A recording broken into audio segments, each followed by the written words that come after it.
Hey brothers and sisters, welcome to the CFC Servant and Light podcast. I'm Mac Quinto. And I'm Diana Quinto. And welcome back, no? Yes. Finally.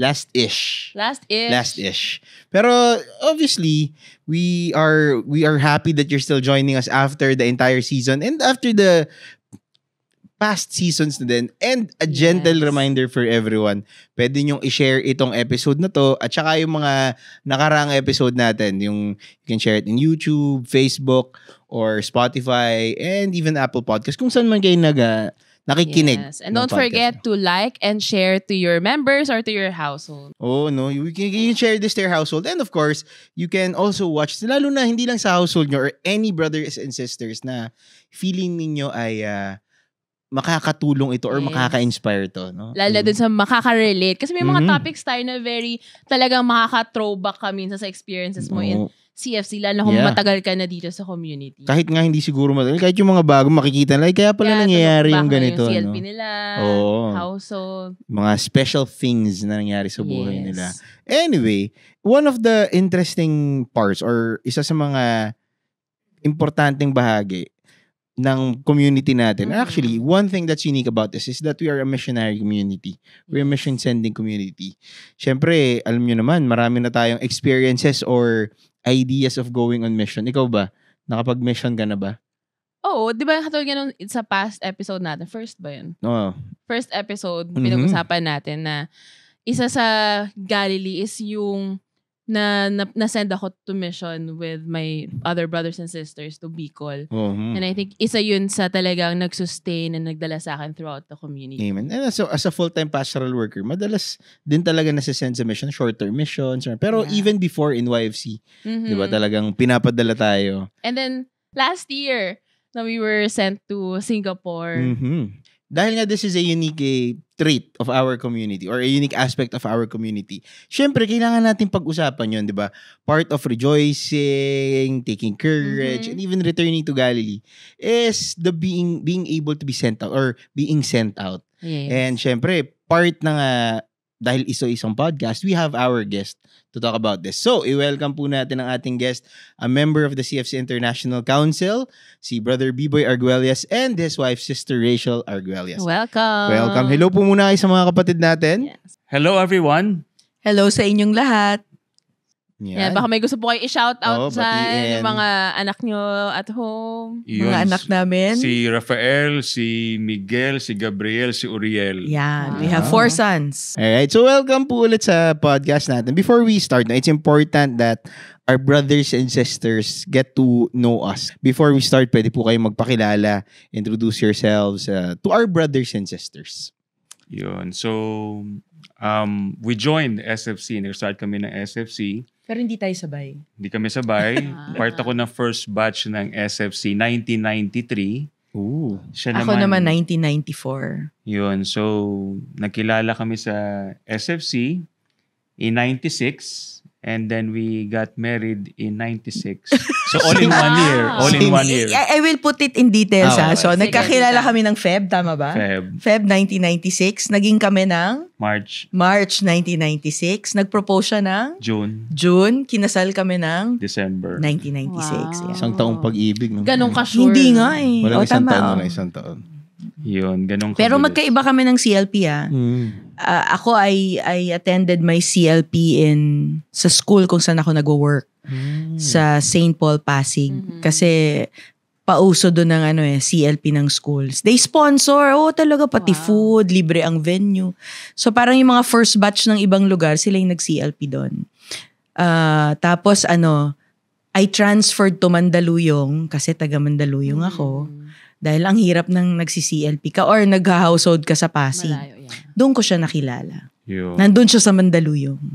Nagsiserve na ako noon. Kasi from 19, no nag-CLP na ako, naging member ng SFC, started serving immediately. Yan. Kasi ilan lang naman noon I think yung participants that time was about 300.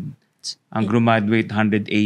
Yung 180 ang nagsimula ng CLP sa buong SFC. Metro Manila. Buong SFC po yun na nag-start mo.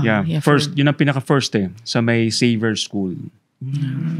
Pero dito, yung Kasi sobrang, bilis nga parang within a year. What made you parang, yes, Ngayon kasi ang hirap na mag-yes sa... Sa akin to, kwento ko to ha. POV mo, tita. POV. Hindi, on my end kasi, yung school where I work, lahat yon CFC. From the principal, for my boss, down to everybody. So, di ba nga nagsi-CLP doon? So, parang nung nagkakilala kami sa SFC, tapos nagsa-start na siyang manligaw, kilala nila lahat yung magulang niya. So, maraming backers. Maraming, okay yan. Tapos yung isa pa, yung pinaka-boss ko, ka-household ng in-laws ko. So, imagine mo yung force na nag-convince sa akin na you're on the right path. Tapos, I remember there was first time ko pumunta sa GMC, or hindi pa GMC noon, yung sa Strata building. Sumabay ako sa isang CFC, tapos sumabay ka pa kami sa isang CFC, household na naman ng in-laws ko. So, lahat sila, ikaw palang nililigawan nung nag-iisa nilang lalaki. So, lahat pointed to that direction. So, ewan ko kung Pinland niya ba yun or what. Grabe kung plano yun. Grabe yung pagkakaplano. Tinding planted nun, ha? Kaya, na-convince ako. Oo, ganun. Grabe yan. So, take note, no, brothers and sisters. So, parents. Diba, maging mabuting magulang para makakuha ka ng quality rin para sa Ikaw, may sarili ka bang point of view? May defense ka ba? May defense. Wala naman. Talagang lang, yung time na yon, di ba yung parang pinag-uusapan, how do you discern that the person would be someone you would marry? May isang... Kasi dati ang SFC, meron kami ang chapter leaders namin, puro couples. Nagsabi lang sa amin na, dapat madali lang. Sabi, paano madali? If yung iyong GG pang tawag, brings you closer to God, siya na yun. So in our case, we were growing sa service, growing with the Lord. So it was easy for us na maset na kami na.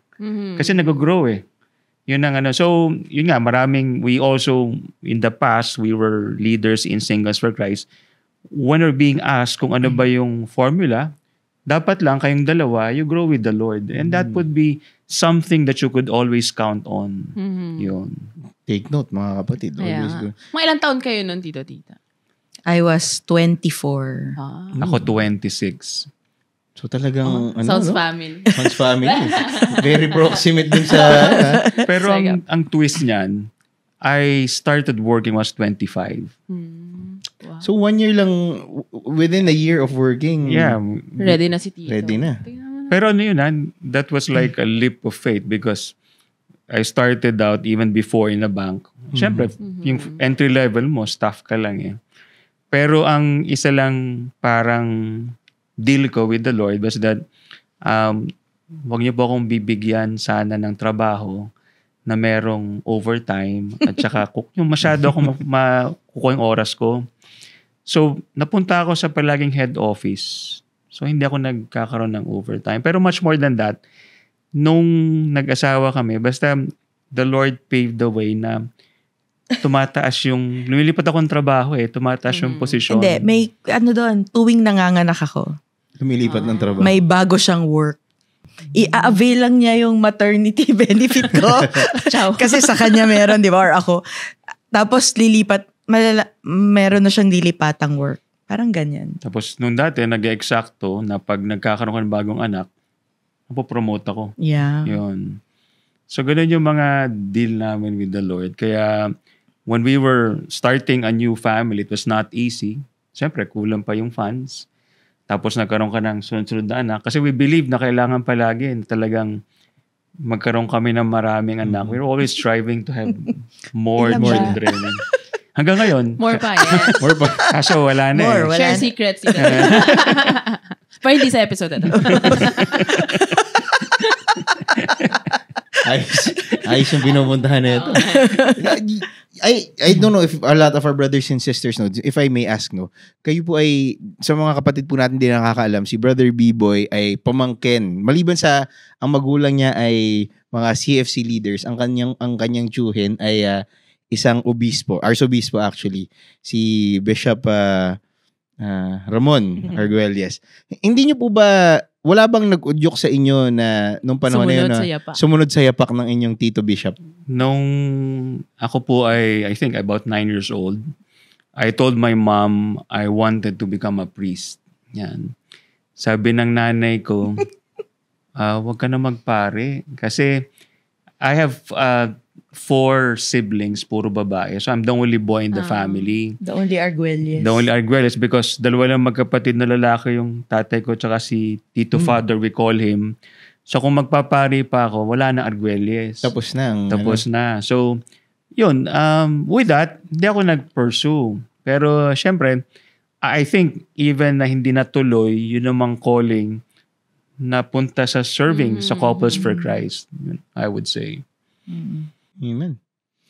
You are you came from, sabi niya nga po, di ba, you came from different family culture. Si Brother B-Boy ay, ang parents ay CFC talaga. Sister Rachel ay hindi nag-start sa CFC or sa SFC na talaga nag-start.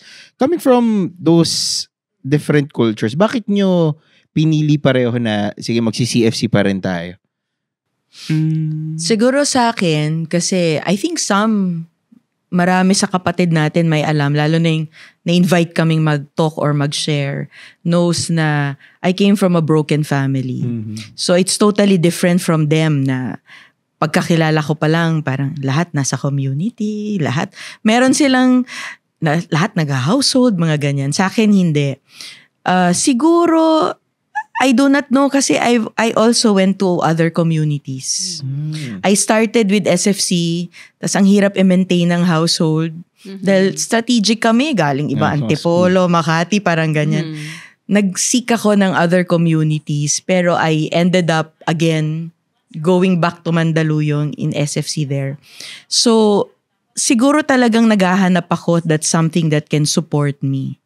Especially that I'm working in a school environment.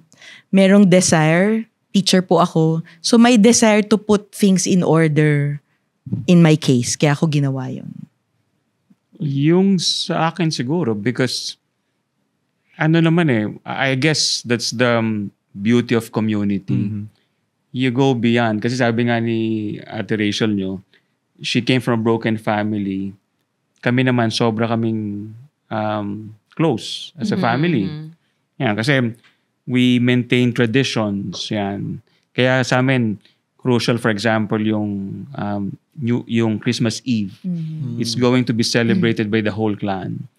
Pero sabi ko nga, nung naging kami na, it would go beyond your past history as a family. It's more of now you looking at the future, creating your own family.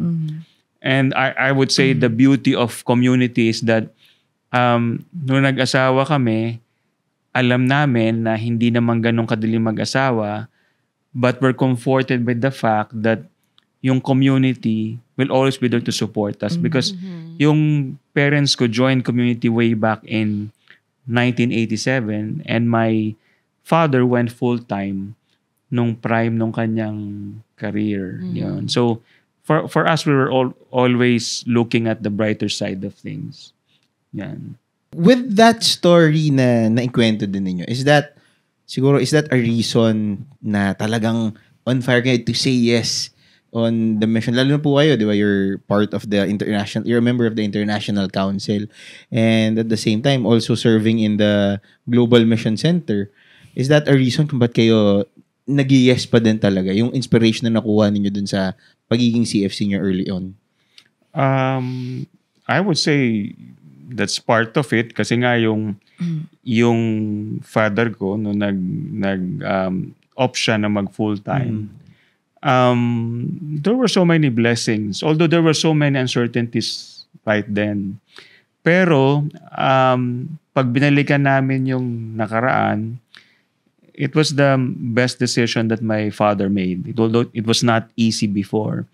So siguro sa aming mag-asawa, kasi meron din kaming di ba, special na mga anak.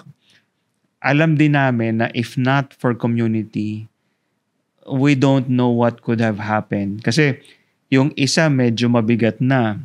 Magkaroon ka pa ng pangalawa, mabigat. Kaya yung mga anak namin, if you see their age, meron kaming gap dun sa pangatlo. Medyo malaki. I think about 6 or 7 years. 6 or 7 years.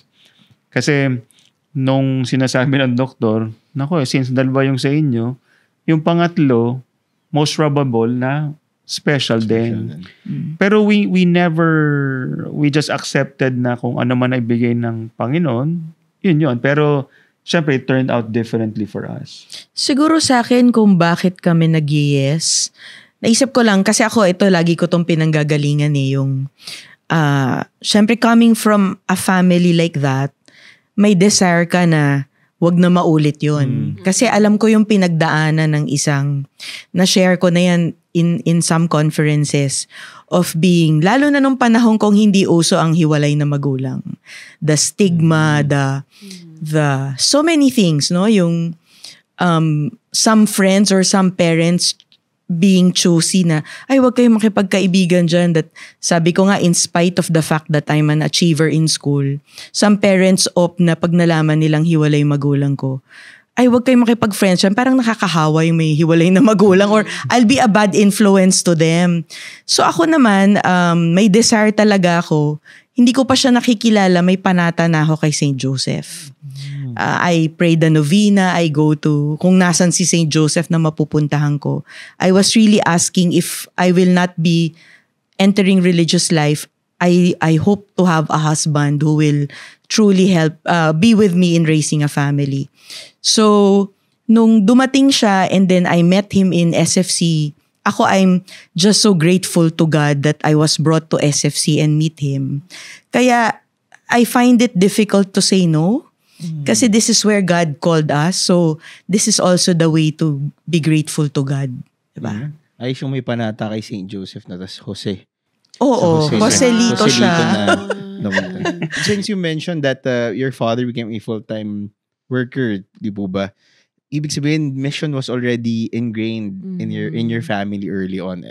And when you encounter that, it's siguro nga, it really is a unique aspect of the community that we're sending out not consecrated, not religious missionaries, but lay missionaries talaga. As a couple, kayo po ba na-appreciate ninyo early on yung going on mission or being missionaries? Tapos, paano kayo nag-start na ipadala sa mga mission?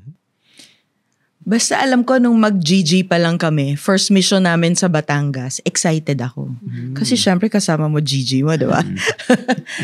Pero ang first mission natin, official Qatar, ano? Na-assign kasi nung 2013, nung naging sector head ako, di July yun.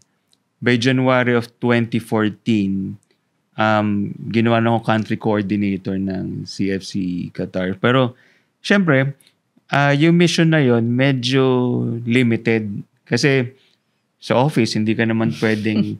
So, nakaplano lahat yon na meron ako palaging 2 weeks. Minsan naging 3 weeks.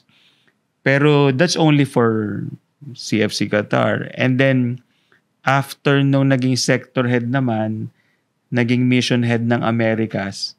So, medyo yun, kailangan talagang mas mahaba. Siyempre, mahirap ipagpaalam, pero ako naman, I will always prioritize yung mission. Service, yan. So, naalala ko yung kwento na sa office kasi yung pag-leave without pay. LWOP. Sounds family. Nagbibilang kami na parang, bakit ang laki ng kaltas mo? Parang gano'n. Siyempre, darating yung sweldo, makita mo, uy, bakit ganitong kalit? Oo. Kaya question pa ako, sabi nga. Bilang na-realize ko, naku, nag-mission nga pala kami. Pag tinali namin yung sana mission hindi nyo mo po napadala yung email bago nyo na-realize. Hindi man napadala. Pero, reality sa amin yun. Siguro, mas naging, mas frequent yung mission when, si Rachel kasi, nung dumating yung 4th child namin, nag-usap kami, we discerned about it, na mag-resign na siya. Kasi previously, she was managing a school. Yan. So, nung Obedient ako, nag-resign. So, wala na siyang trabaho. Pero nung 2023, nag-resign ako. Yan. Before the retirement. Kasi, nung 2021, naging member na ako ng IC. Tapos, nung time na yon 2021, ginawa na akong corporate secretary. Yon. So, nung 2022, I had to resign as corporate secretary because of technicality of BSP ruling policy. So, noon, syempre, umalis ako as corporate secretary. But when I was re-elected in 2023, maliwanag na sa amin, I have to resign from work. Kasi, ginawa ko lang corporate secretary. And for me, when I saw yung totality ng mission, you really have to go and you really have to serve with much time and effort. Yun, nagsimula. That's why we went to different countries. Just recently, we came from Seychelles. Because of a promise we made to the bishop that we're going back.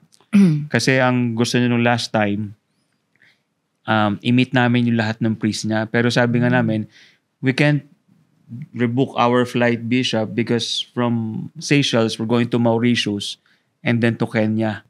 So parang walang oras. So, pero sabi Bumalik na, kami. bumalik kayo. So bumalik kami doon.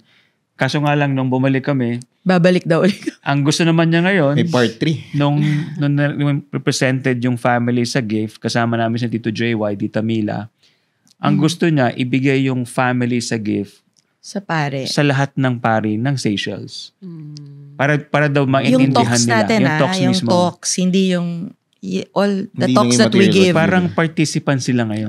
Kahit pang mag-asawa yon because they feel that that's the way to learn about married life, how to accompany their members, Parishioners, yung mga ganyan. So that's what they want. Yun.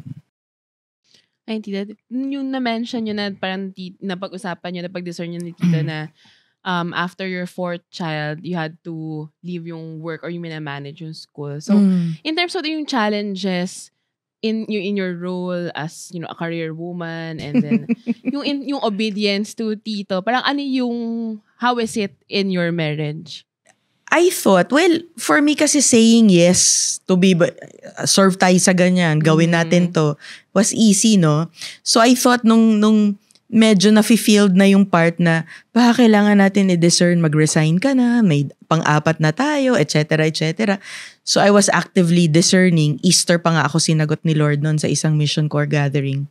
So nung sinabi niyang resign, and then I finally did it, well, for one, as a mother, it was very liberating kasi nagagawa ko na yung mga mas gusto kong gawin na hindi hati yung katawan ko eh.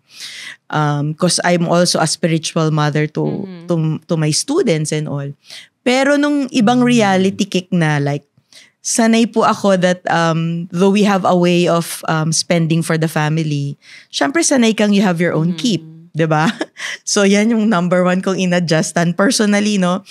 Parang nahihiya pa ako sa kanyang humingi ng pera hanggang sa ngayon sanay na akong humingi sa kanya ng pera. Because it's hard dahil sanay ako for ilang taon ba ako nag-work? 15, 20 years na meron akong pera. And we have a certain decision lang tapos I get to keep my own. So hindi ko nga siya mabila na ng gift eh. Nung nawala na ako ng work, yun ang number 1 problem ko. Gustong-gusto ko siyang binibila ng gift. Sabi ko, saan ako kukuha ng pera pambili ng gift sa asawa ko? So wala na siyang gift sa akin pamulang. So it was really hard. Yun yung number 1 personal struggle ko. But again, community life affirmed and helped us to adjust, reminding us that what's his is mine. What's mine is his. Parang, at lahat na pag-uusapan. And yun, it was just, it's good to be with ka-household na who probably went through the same thing and learning from them. Yung mga ganyan. So, blessing ang community. For me, personally, yung journey ko from transitioning. Yeah. Pero just to add, nung si Rachel resigned, we opted na mag-homeschooling sa mga anak namin. So, the one who's homeschooling them would be Rachel. Yeah. So, yun din yung sabi ko nga, natutukan yung mga bata, yung mga, yung mga bata talagang sanay nandyan sa kasama nila. And I think it's very helpful for them as they grapple with the realities of life. Most especially na syempre, iba't iba yung personality ng 4 na bata. 5. Palima daw Palima ako. daw siya eh. Panganay. Oo, panganay. Ayan. Yun. So, I know nowadays, yung na-encounter namin, especially with young couples or like new CFC members, parang isa sa nagiging struggle is yung pagdadala ng anak or ang hirap mag-say yes kasi nga we have to consider family. And hearing your story na you're often, out, sent out on mission, parang ano po yung naging impact or arrangement in your families, considering also your kids, they have their different needs also? I think ako on my end kasi ako yung nasa bahay most of the time. God really prepared everything. I remember nung una naming tinanggap ang Qatar, I was still breastfeeding. Tapos tamang-tama, yung first mission trip namin nung naikasa, nag 2 years old yung youngest ko. So parang it was easy for me to let go na pwede na. Tapos sabi pa sa akin ni Tita Nina Ponte, do not worry. Kasi syempre pag breastfed ang bata, katabi mo lagi yon, di ba? Ihehele yan ni Mama Mary pag umalis ka. So parang ako, sige po, pupunta na kami. Tapos iniwan ko. And true enough, natutulog siya. Hindi siya naghanap ng breast milk. Kain lang daw ng kain. So now, ngayon naman, they're bigger because probably nga they're homeschooled, were very intentional in their chores, in their roles. So, pag umalis kami, may kanya-kanya na silang roles in life.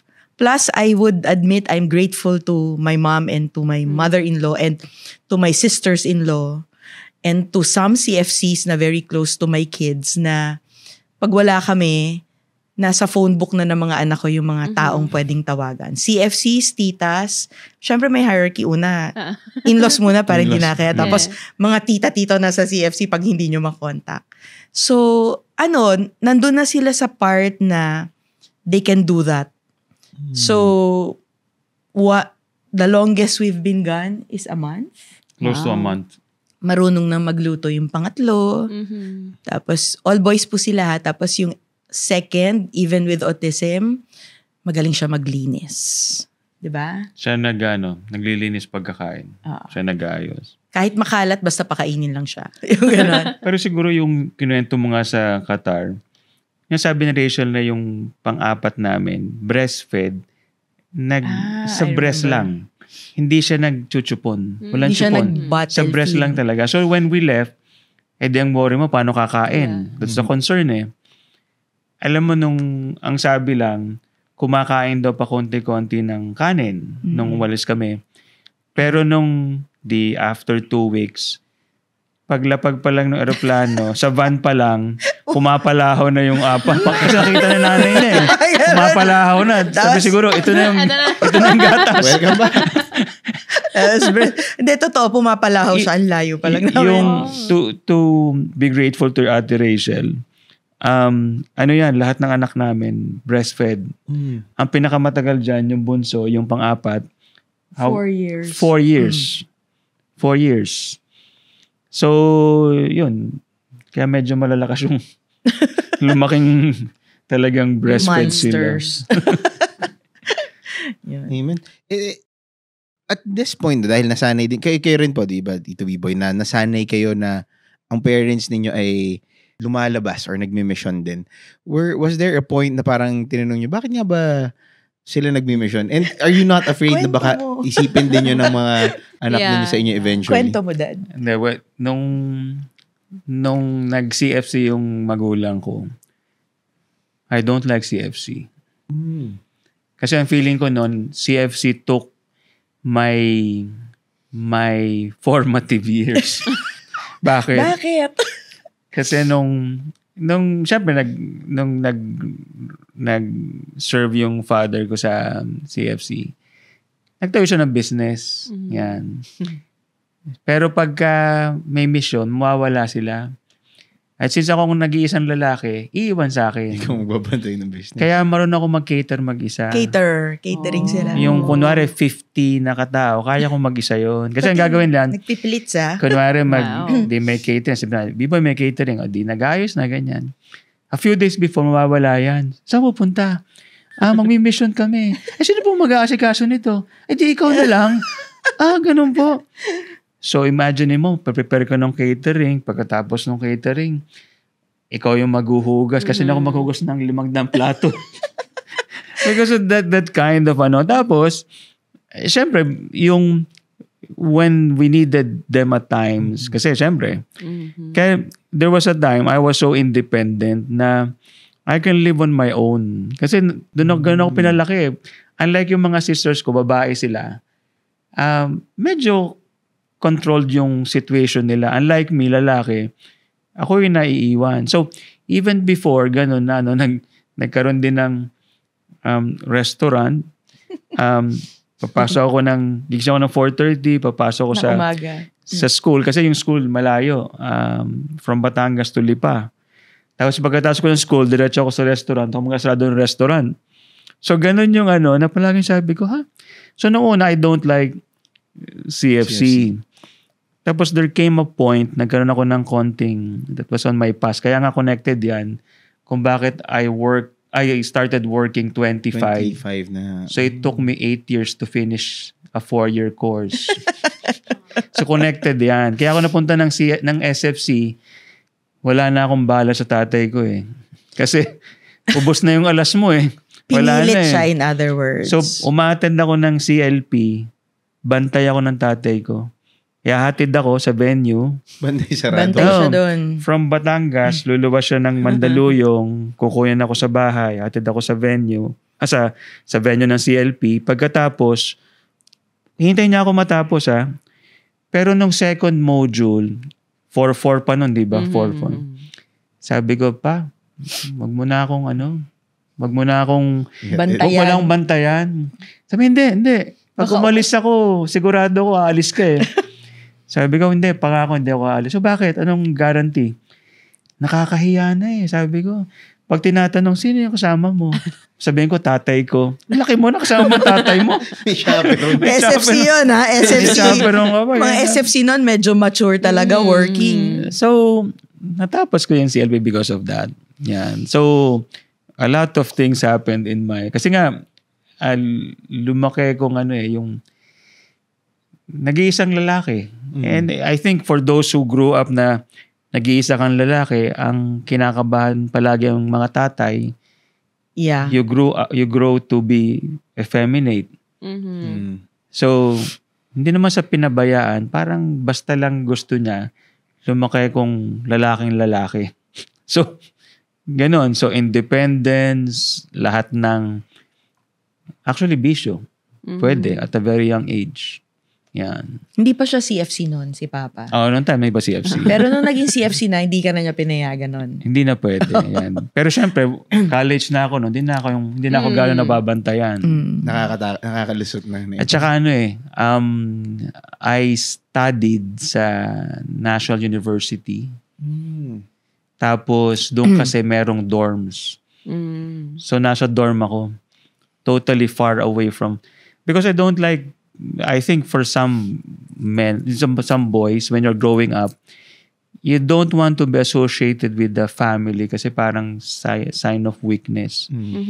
So yun ang naging parang approach ko sa buhay na I just want to be on my own. Meron lang trivia na hindi natin nakwento. We both went to the same college, university. Syempre, galing kami parehong Mandaluyong, diba? So, isa lang naman ang bus papunta sa eskwelahang yun. Tapos, we have a lot of common friends. In fact, in the entire university, yung org ko at yung frat niya, magkaalay yan sa political party. Kilala ko lahat ng brads niya. Basta lagi akong nasa tambayan nila, but we never met there. We studied in UP. We were there practically at the same time. Yun. Tapos, but we met in SFC. Yan. Pero ang maraming twist marami in pang the twist past dyan. na we were supposed to meet. Yan. But we never met. Sa SFC na lang talaga. SFC lang talaga. And hearing that your story, yung how you resented CFC with your experience, Yeah. is there any difference na sabi nyo na, okay, with my kids, it will be different compared to what I experienced? Siguro nag-iba in a way nung naging IC na ako. Kasi I really talk to them na medyo yung time ko medyo talagang mahihirapan. Pero yung tatlo medyo malalaki na. Yung bunso, the fourth one, meron kaming Friday movie night. Ang movie night namin, hindi sa movie house. Nanood lang kami isang pelikula. Sa kwarto. Sa kwarto.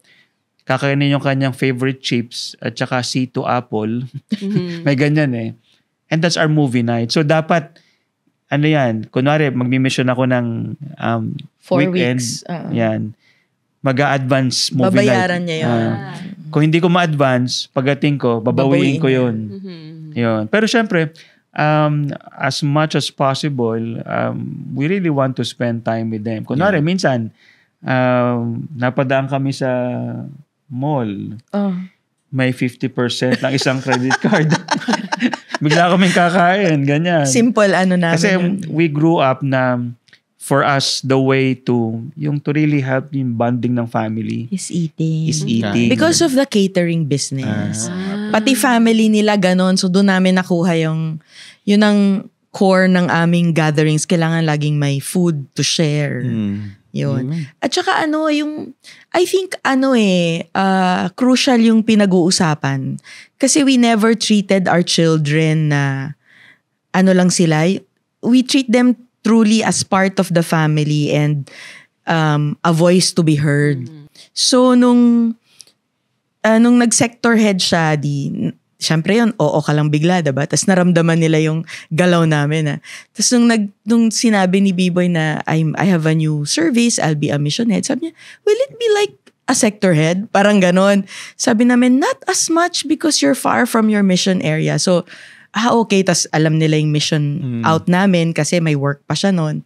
So, okay sa kanila. When he was nominated and called to be a part of the council, actually, medyo sila kasi alam nila yung demand sa father-in-law ko. Naabutan na nung tatlo eh.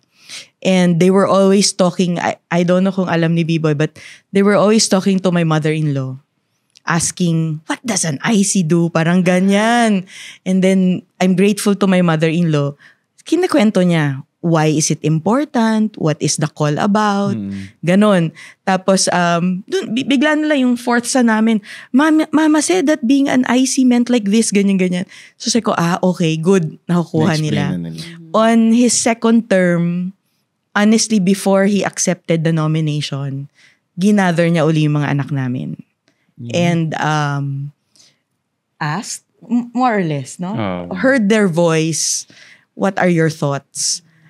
Ako, personally, I was touched by my third son when he said na, Mommy, di ba you said, give it your all for God. So, it's okay for Daddy to take it and this is our way of giving our all to God. Meaning, being supporting part of a us family. in His service, called service. So, hanggang ngayon yan, pag uuwi kami from mission, anak, kamusta na kayo? Okay lang ba kayo? Ganyan. How are you? Ma, this is like your nth ganyang mission and you always keep, we told you, this is our giving all to God, parang ganon. So we are grateful to that. Aware na talaga sila doon. I would like to ask, knowing these stories, do you think, or in being able to go on mission ng maraming beses, maraming pagkakataon, do you think that as a community, ang mission sending or going on mission, is it still relevant sa community natin? I would say it's always relevant. Will always Iba pagka kunwari, like sabi ko nga, when you go out on mission, they're not Filipinos. yung iba. But they would always welcome us, and you would see different cultures. You would see that they have struggles, that they also need some kind of inspiration. Sometimes even your mere presence would have an impact on how they are doing in their spiritual lives. Sabi ko nga, it's not just about the mission, but also connecting with each other. Kasi assuring yan Assuring that kung ano man yung nangyayari, You have brothers and sisters who are there for you. I know it's not easy kasi we have limited time in our lives, 24 hours a day. But I guess when you go on mission, you give them some form of inspiration, affirmation, at saka yung nakita ka nilang you travel that far just to be with them. Kaya leaving your family. Leaving your family. Yan. Tapos minsan nga yung tipong parang takot na takot silang mag-imbita kasi kunwari malayo, babiyahe ka na naman. Pero sabi namin, hindi, that's okay with us. We're used to it. Kasi that's one of the things I believe that we were brought out into mission is that may mga mission na madali, may mga mission na komportable, pero meron ding mission na hindi komportable. Maraming mission na hindi. Pero just the same, you would always be grateful to the Lord. Nasabi nga namin, when pinag-usapan namin, doing mission is also one way for us to give back to God. Yan. Kasi pag pinag-uusapan namin, syempre maraming questions about life, uncertainties. Pero pag pinag-uusapan namin na yung buhay natin sa community is something to always be grateful and hopeful for, things change. Yan. Ako, ito na-share, napag-usapan na rin namin to, especially after our first mission trip in Africa. Sabi namin, di ba when you say in church, sabi mo, brothers and sisters, ganyan. It's so, nandito siya eh. Pero mission work, mission life, made me realize what brothers and sisters in Christ means. Kasi, hindi ko naman sila kilala. Minsan nga, susundo sa'yo sa airport. Sino susundo sa atin? Basta naka-CFC shirt or papakita nila yung mga may Facebook na, yung Facebook profile pic mo yung nasa kanila, no? Tapos ako rin, ito po ang Facebook niya. Ito daw. Tapos minsan, iba na yung itsura sa Facebook doon sa no? May filter na. There is so much uncertainty. Sinong susundo sa'yo? Papaano? But dahil they loved you, they take care of you, they really take care of you. Sabi ko, ay, totoo pala yung brothers and sisters in Christ. Totoo pala siya. Kasi kahit ibang nationality, ibang salita, lahat iba, you will always find a home somewhere else. Yun. So, we also ask, ano yung Galilee for you in your family or in the community, and how was this Galilee experience meaningful in your marriage or in your family life? Ako na muna. Sa akin, Galilee ko, ang Galilee naman, di ba, iba-iba. And ako, I believe that Galilee you keep, pwede ring ito ngayon. Ako, first siguro yung workplace ko was a Galilee for me. Kasi, that's where I studied before, and then when I came back there, na-realize kong doon din ako nagturo. Sabi ko, ay, ito pala yung tinuturo nila sa akin all these years. Ngayon, ako na magtuturo. But then, ang major Galilee ko talaga is SFC. Kaya ako parang very reminiscent ako pag icon ng SFC pumupunta kami. Naalala ko pa yung first icon, leaders conference namin. Nakita ko nga yung picture namin noon, mga itsura namin noon, diba? So, for me, it kasi dito na-define yung call ng vocation, call ko na ginagawa ko pa hanggang ngayon. Sabi ko nga, I never thought I'll do this mission life. Never ko po. Ang pinangarap ko po talaga ay nasa isang malaking kumpanya, head ng HR, mga ganyan, training. That's where I want to go eh. Pero hindi ko inakalang I'll be in mission life, yung mission work talaga. So, this will always be my Galilee, yung CFC going back.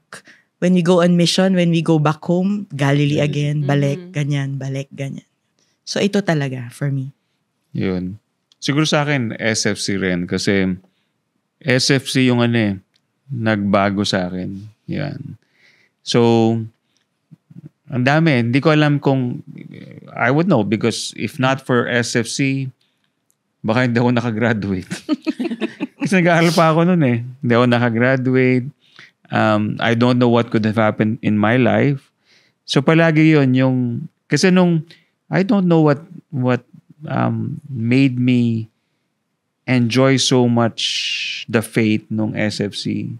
Kaya since SFC days, we never stopped serving. Wala kaming wala kaming putol. Yung diretso. Kasi ang sa amin, parang we were in a way formed na dapat wala eh. You just have to go on with your life serving. Yun ang Galilee. Another Galilee for us could be, sabi nga, yung family namin. Kasi yung pinagdaanan namin when we're starting our own family, ano yan eh, it was not easy. Those who have special children, they can relate to that. Hindi ganun kadali eh. Yung uwi ka ng bahay, yung dalawang anak mo parang kangaroo, talon pa ng talon. Kasi di ba pag... Hindi natutulog. Hindi natutulog, ganyan. Tapos, yung isa hindi natutulog, yung isa hindi kumakain ng rice. So, pero may mga ganun reality. Pero sabi ko nga, when yung pinagdaanan namin yon, raising special children, it was our Galilee because mas naging, we saw how the Lord was working in our lives. Yung mga binigay niyang opportunity na we never knew it will happen. Giving us a business. Ganon kami. Like yung sabi ko, di ba, nung nag-asawa ko agad, hindi pa stable yung trabaho. Sabi ko lang, Lord, supportahan mo. Ganyan. So, yung trabaho, gumaganda, promotions.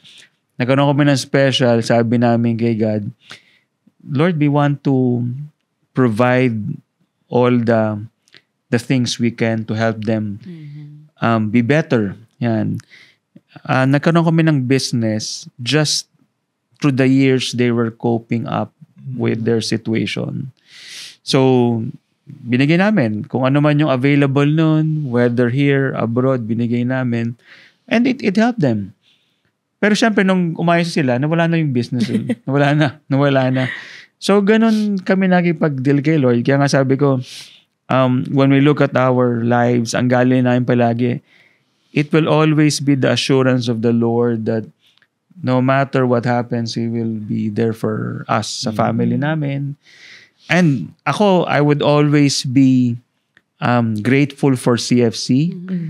I would always be proud of CFC. Sabi ko nga, hindi naman perfect community, pero the way I've seen it when we went on mission, talking to people, talking to priests, bishops, them saying that you are a gift, the source of hope for the Catholic Church. Somehow it gives you a new perspective really of how it is to be part of this community. And very much grateful. Since this is the last of the season, episode of the season with the guests, no? Final message na rin sa ating mga kapatid. How can we live out yung theme natin ng rejoice, take courage, return to Galilee concretely sa buhay natin? Baka you want to give a message to our brothers and sisters. Well, for me, no, I just realized yung mission life is pretty much rejoice, take courage, and return to Galilee. Whenever you're sent on mission, you are grateful kasi it is a blessing, it is a privilege, it is an opportunity. So, ang saya-saya mo yung thought na somebody invites you to be with them, kahit gaano yan kalayo, kahit gaano kahaba ang biyahe, whether it's plane or by land na mahihilo ka sa mga zigzag, diba? Yun, but you are so grateful for the opportunity to be a gift to others. Pero ako personally, while packing our bags, preparing yung mga talks na ibibigay niya or yung materials, sasabihin niya, Rachel, kailangan ko tong materials na to for this gathering there or meeting there. May kaba po ako lagi. Number one, leaving my children. That's really something na akala ng mga tao ang dali, pero it's a constant struggle whenever I go on mission. So yun, no, so talagang courage yan. You will do everything to prepare them to all their needs, making sure paulit-ulit ako sa kanila ng mga reminders ko. Next, yung courage in going to a new place. Kasi bihira naman kami bumalik sa same place eh. Usually it's something new. And there's always immigration pa lang. Nagro-rosaryo ako noon, lalo na pag di mo maano yung itsura. Kasi we have, in our first mission trips, na-detain na kami, madedeport kami. May mga ganyan kaming kwento sa Middle East. So, every time nangyayari yon, may dasal ako. Pumipila pa lang kami ng immigrations. What if And we know that mission work always entails challenges. So, talagang courage yun and all. And of course, leaving whatever resources that we have. Mapuputo lahat yun eh. Trabaho niya noon. Kung may business kami, business. Puto lahat yan eh when you go on mission. But whenever we are there, talagang the Lord is so generous siya in so many ways. So for as long as you leave it all to Him, take courage. When you go back to your Galilee, your family, your community here in Manila, ito ang place namin, parang you get rejuvenated again. And then you just await for the next recommissioning. Sana uli kami pupunta. And then cycle na naman yon. Rejoice, take courage, takot, and then go back again. So for me, that's the most yung meaning ng theme for me when it comes to mission life. Amen. Yun. Sa akin siguro yung I've realized yung kailangan palagi meron kang joy when you share the message to others. Kaya sabi ko palagi when I'm given the chance to speak to leaders, sinasabi ko na yun siguro yung hinahanap ng mga tao na kailangan joyful tayo when we serve. Yan. Pangalawa would be yung sabi nga, take courage. We admit hindi naman lahat alam namin. Hindi naman lahat kaya namin. But we will try to do it or be flexible to adjust because we know the Lord will equip us. Yun ang isang bagay na iniisip namin palagi. Kaya nga pag sinasabing, for example, you coming from the corporate, it enhance yung serving in Couples for Christ. I would say it's a different case. It could be your life in Couples for Christ also enhancing your life in the corporate world. Yan yung sumasabi ko. And yung sa amin kasi, ako personally, meron palagi akong natawag na reset. Yung reset, yung you might not have done really, meron minsan parang kulang. Hindi siya, on your standards, hindi siya sufficient. Pero for me, it should not be a way, something that would dampen my spirits. But rather, reset ako na start fresh ako palagi. Alam mo ni Rachel, meron akong start fresh. Minsan, nagagawa ko, favorite number ko 5 May 1, ganito nang gagawin ko, ganyan. May 5, ganyan. So always reset. And I guess for me, yung always, I try to reset na I could always do something good, not because of myself, but rather the Lord equipping us. Kasi, palagi ko sinasabi yun, kung ano man yung ngayon kami, bilang individual, bilang mag-asawa, bilang isang pamilya, it was all because of God. Hindi nga pa sabihin na, hindi, on our own accord, we're able to do it. Hindi. So, rejoice, take courage, return to Galilee, is a means to always acknowledge the greatness of the Lord and to be grateful in what He has done in our lives and trying now to do our best. We know it will not be sufficient to repay it, but rather to also give back. Yun, sa amin. Amen. Alright, thank you. Thank you. Okay yung no? That's a very good reminder in terms of mission. And exciting din na yung the possibility or the chances really to go out. And I think that's something that a lot of our brothers and sisters don't really think about. Yung the real challenges of being missionary. Not only mission outside, no? But even yung within the Philippines or within the area. Meron kanya-kanyang challenges ang mission. Yeah, and I think nagsastart siya dun nga sa mga basic nating ginagawa na kahit yung pag-aayos mo lang yung as logistics ng upuan or pag-prepare ng food, that's the mission in that Yeah. situation. And doon nabibuild up yung missionary disposition and spirit and missionary aspiration also to go beyond dun sa area natin. I agree. And again, thank you po. Maraming salamat for joining us, Brother B-Boy, Sister Rachel. Baka may gusto kayong pasalamatan before we end. Or Yes, and last shout out ba? Parang, Yes. Wala, di ko. Hindi. Salamat sa lahat. Salamat sa inyong Sa lahat. inyo. For giving us the chance to have this. Siguro pahabol ko lang yung one thing yung sinasabi kong we're very much passionate about is family as a gift. Because aside from sabi ko nga yung sharing the joy of the gospel, and the gospel is about the family. Siguro yung magandang tingnan din natin na when we do something, it's not just we want people to become part of Couples for Christ. May kapalit. Ang sa akin is that first and foremost, the goal I believe of every member of Couples for Christ is to share the message. Kaya nga sabi ko yung vision, families and the Holy Spirit, renewing the face of the earth. Sinabi doon families, hindi lang sabi CFC families. So the goal now is to reach out to every family that we can really share the message of God. Yun. That's a good reminder, no, when you think about it, na hindi nga naman talaga sinabing CFC families lang. It's really families in the Holy Spirit. So this is a good reminder for everyone that we are called to reach out, to proclaim, and to invite, or not necessarily invite, but to proclaim the gospel to all our brothers and sisters. Be witnesses so that other families as well can truly set the world ablaze, set the world on fire. With the fullness of God's transforming love.